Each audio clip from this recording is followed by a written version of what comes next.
박근혜 대통령과 청와대가 거부 의사를 밝혔던 국회법 개정안이 결국 정부로 이송되지 못했습니다. 정의화 국회의장 측은 정 의장이 내놓은 중재안을 논의하기 위해서 이송 기한을 하루 더 연장했다고 밝혔는데요.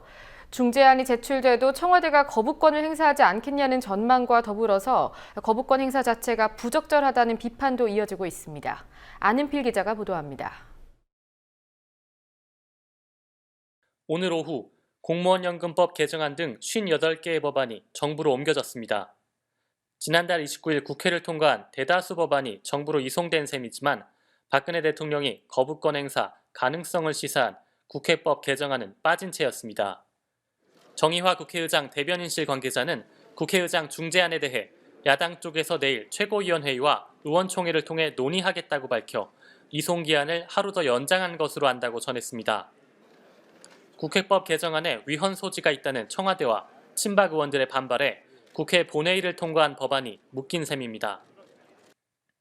앞서 정 의장이 내놓은 중재안은 상임위원회는 대통령령 등이 법률 취지 또는 내용이 합치되지 아니하다고 판단되는 경우 소관기관의 장에게 수정, 변경을 요구할 수 있다는 문구 가운데 요구를 요청으로 변경하도록 했고 기관의 장은 수정 변경을 요구받은 사항을 처리하고 그 결과를 상임위에 보고해야 한다는 문구에서 처리하고라는 표현을 검토하여 처리하고로 바꿨습니다. 요구를 요청으로, 처리하고를 검토하여 처리하고로 바꾼 정도로 큰 맥락이 바뀌었다기보단 어감 차이라는 분석이 나옵니다. 음선필 홍익대 법과대 교수는 요구를 요청으로 바꾼다는 건 좀 더 상대를 배려한다는 뉘앙스 차이인 것 같다며 결국 문자적 의미보단 실제 운영하는 과정이 중요하다고 말했습니다.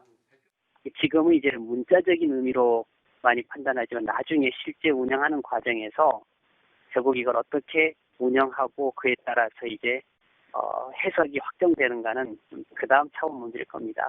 지금은 사실상 그냥 언뜻 보면 그 말 가지고 하는 약간의 어감 차이 그런 의미가 더 크지 않나 싶기도 하고요.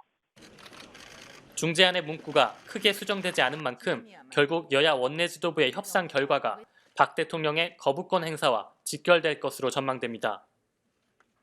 정 의장은 앞서 자신의 중재안이 받아들여지지 않을 경우 국회법 개정안 원안을 정부에 제출하겠다고 밝힌 바 있어 협상이 결렬될 경우 청와대의 거부권이 현실화되는 셈입니다.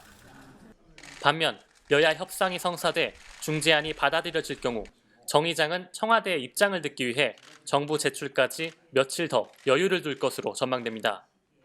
한편 여야의 협상 결과와 관계없이 청와대의 거부권 시사 자체가 부적절하다는 지적이 나옵니다.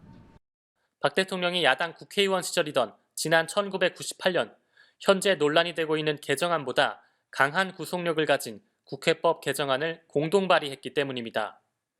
당시 발의된 개정안에는 중앙행정기관의 장은 대통령령 등 행정입법이 법률에 위배되거나 법률의 위임 범위를 일탈한다는 등의 국회 소관 상임위 의견이 제시된 때 정당한 이유가 없는 한 이에 따라야 한다고 명시되어 있습니다.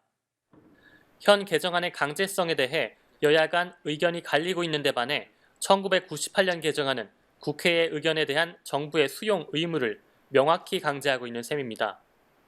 음선필 교수도 현재로선 거부권의 정당성이 약한 것 같다고 설명했습니다. 거부권을 행사하는 게 정당화되는 것은 일단의 법률이 헌법 위반된다든지 또는 법률의 내용이 실행 가능성이 없는가라든지 또는 행정부에 대한 부당한 정책 압박을 가했다든지 해서 그게 거부권 행사가 정당하다고 볼 터인데요. 솔직히 이번 국회법에 개정된 내용이 아까 말씀드린 것처럼 그런 어떤 헌법 위반으로 볼 것인가 아니면은 어떤 행정부에 대한 부당한 어떤 압박으로 볼 건가에 대한 문제되는데 그건 좀 약하지 않나 현재로서는. 이에 대해 민경욱 청와대 대변인은 지난 4일 발의가 아니고 서명이었다며 박 대통령이 1998년 국회에 들어간 점을 감안하면 공동발의 참여는 자명한 일이라고 생각한다고 해명했습니다. 또 안상수 전 의원이 사인해달라니 안 해줄 수가 있나 라고 덧붙였습니다. 정치 초년생이던 박 대통령이 본인의 신념과는 관계없이 이름만 빌려준 셈이란 설명입니다. 국민TV 뉴스 안은필입니다.